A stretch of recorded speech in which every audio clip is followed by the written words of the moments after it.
The king eaten by worms, Herod Agrippa I, grandson of Herod who tried to kill Jesus, was a powerful king, surrounded by luxury, influence, and flattery. It was he who ordered the execution of the Apostle James, brother of John, and later tried to do the same with the Apostle Peter. One day, he appeared in shining clothes, literally gleaming, and stood before the crowd to make a speech. And that's when it happened, what Herod loved the most. The multitude began shouting, exalting him as if he were more than a man. He did not oppose, correct, or reject. He simply accepted that worship as if it were natural. But God was watching, and God does not share his glory with anyone. At that moment, an angel of the Lord struck him down. The king fell, and his body began to be consumed by worms from the inside out. It was a slow, disgusting, and humiliating death. Elisha and the bears. Elisha, a prophet of God, was walking peacefully towards the city of Bethel, when suddenly a group of young men appeared. They began to mock, scorn, and jeer at him, shouting, "Go up, bald head! Go up, bald head!" In response, Elisha turned to face them, cursed them in the name of the Lord. Immediately, 2 she-bears emerged from the woods and attacked them. The result was tragic. 42 youths were torn apart. Elisha is the type of prophet whom God chose to live through unique experiences. Initially, God commanded him to lie on one side for over a year to represent the burden of Israel's sin. During this time, he was to enact a military siege, build a model of besieged Jerusalem, and consume a minimal ration of food to symbolize the famine and suffering the people would face. But it didn't stop there. In the midst of this prophetic theater, God gave another command: make bread. That was fine until the unsettling detail. This bread was to be baked using human excrement as fuel. Elisha was desperate and pleaded, "O sovereign Lord, I have never defiled myself since my youth. I have never eaten any animal that died of disease or was torn by beasts, nor have I ever eaten any forbidden meat." Then God granted relief. "All right, use cow dung instead." This was a shocking illustration of the spiritual, moral, and social collapse awaiting a people who turned their backs on God. They would eat impure food, face shame, humiliation, famine, and misery. Nebuchadnezzar's animal transformation. Nebuchadnezzar was the most powerful man of his time, owning a gigantic empire with immense wealth and a city that was one of the wonders of the ancient world, Babylon. One day he went to the roof of his palace, looked out at the grandeur, massive walls, temples, hanging gardens, and declared, "Look at the great city of Babylon. By my own power I have built this city to be the center of my kingdom and to display the splendor of my majesty." But God was listening. In that instant, Nebuchadnezzar lost his sanity completely. His mind collapsed.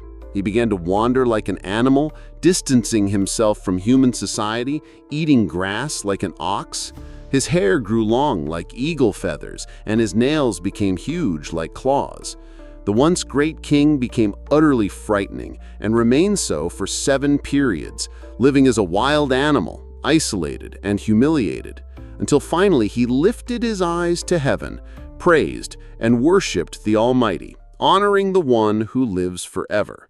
Immediately, his sanity returned, his kingdom was restored, and Nebuchadnezzar learned, in the most painful way possible, a lesson valid for any human being. God humiliates those who wish to exalt themselves and exalts those who humble themselves. The sacrifice of Jephthah.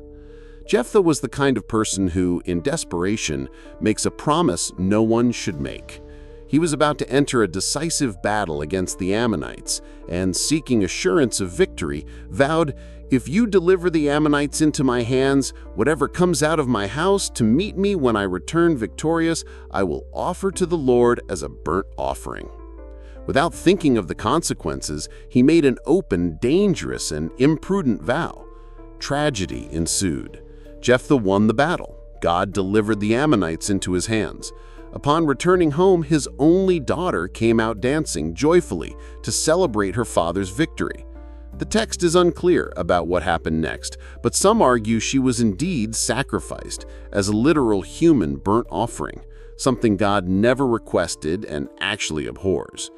Others believe she wasn't killed, but dedicated to a life of total devotion to God, without marriage or children.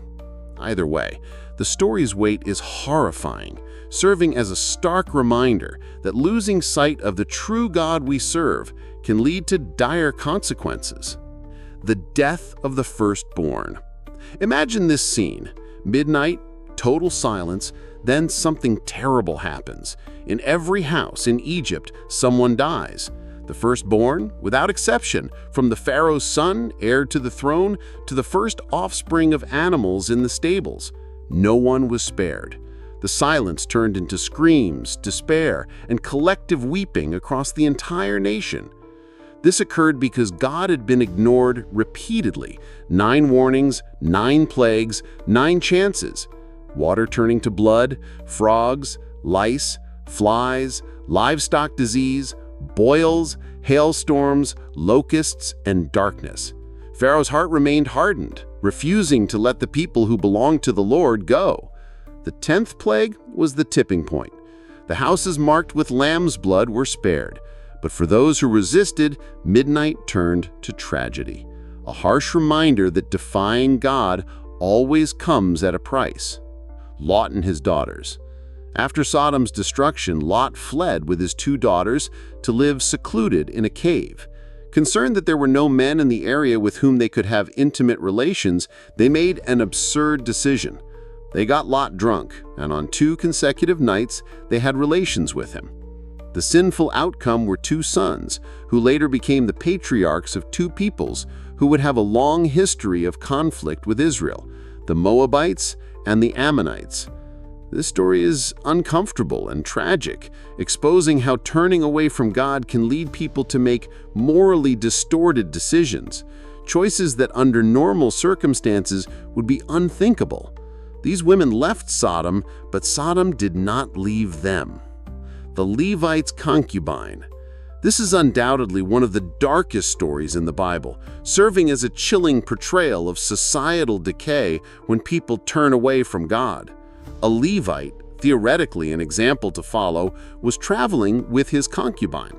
They needed a place to spend the night and ended up in Gibeah, a city belonging to the tribe of Benjamin. It was a place of Israelites, people who should have known God's law but were thoroughly corrupt. During their stay at an old man's house, a group of men from the city surrounded the house, pounding on the door, shouting that they wanted the Levite to abuse him. In a grotesque act of cowardice and selfishness, the Levite threw his own woman out as if she were a piece of meat to appease the fury and perversion of those men. They abused her all night until she could not endure, collapsing, exhausted, destroyed, and dying on the doorstep. The next morning, the Levite found her body lying there like discarded waste, and without showing any trace of humanity, simply placed it on his donkey and returned home. Upon arrival, he committed another unthinkable act, cutting her body into 12 pieces and sending each piece to each tribe. He wanted all Israel to see with their own eyes how far they had fallen. This event became a national shame, referenced twice by the prophet Hosea. Amnon and Tamar. Amnon, son of David, developed an obsessive, sick desire for his half-sister, Tamar. He feigned illness, set up a situation to be alone with her, and then forced himself on her. After committing this atrocity, he simply rejected her, expelling her as if she were an unwanted intruder. The text describes Tamar's anguish. She wept, tore her clothes, symbolizing her lost honor, and covered herself with ashes. Absalom, brother of Tamar, harbored hatred for 2 years and later killed Amnon. The royal family of Israel became a battleground of emotional, moral, and physical strife because unaddressed sin and lack of justice had allowed decay to set in. Cannibalism in Samaria. The people of Samaria were besieged, isolated, without food and without hope. The hunger was unbearable, inhuman, apocalyptic.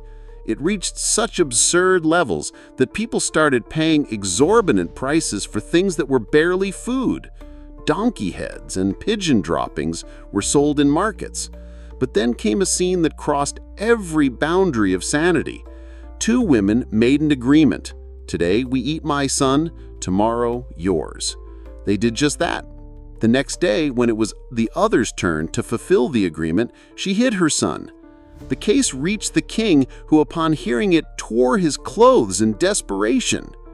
Child sacrifice.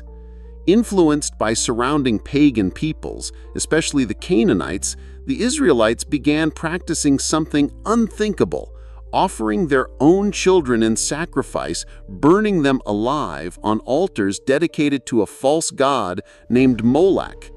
The ritual was simple and brutally savage, lighting a fire within a massive metal statue until it glowed red hot, then placing a live baby on it until death.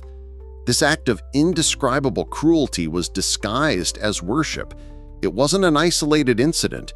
King Ahaz, Judah's king and David's descendant, did the same. Foreign altars were erected in every corner of Jerusalem during his reign. The temple of the Lord was despised and idolatry consumed the nation. God responded with one of the strongest declarations in the Old Testament. This has never crossed my mind, meaning God never imagined that the people he had freed from Egypt, guided, protected, and blessed could sink to such degradation. Job's suffering. At the beginning of the book of Job, there's a striking scene. Satan appears before God and challenges him. Does Job fear God for nothing? You have put a hedge around him, his household, and everything he has. You have blessed everything he does, and he is wealthy. Extend your hand and take everything he has, and he will surely curse you to your face. Astonishingly, God allows it. Job's life crumbles instantly. He loses all his children, who are killed in a tragic event, his wealth, possessions, and health, ending up with his entire body covered in sores. The book delves deeply into the themes of human suffering, God's silence, and the desperation of not understanding. Job doesn't understand, his friends don't understand, and often we don't understand either.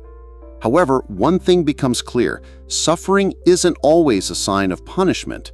God doesn't always explain everything. Sometimes the real struggle isn't against suffering itself, but against the temptation to abandon faith amidst it. Job teaches us that even in silence, God remains God and may allow chaos to teach us what comfort never could. Now, I want to know your opinion. Which of these biblical stories is the most disturbing? Before you leave, take advantage to watch the video appearing on your screen. Stay in peace, and until next time.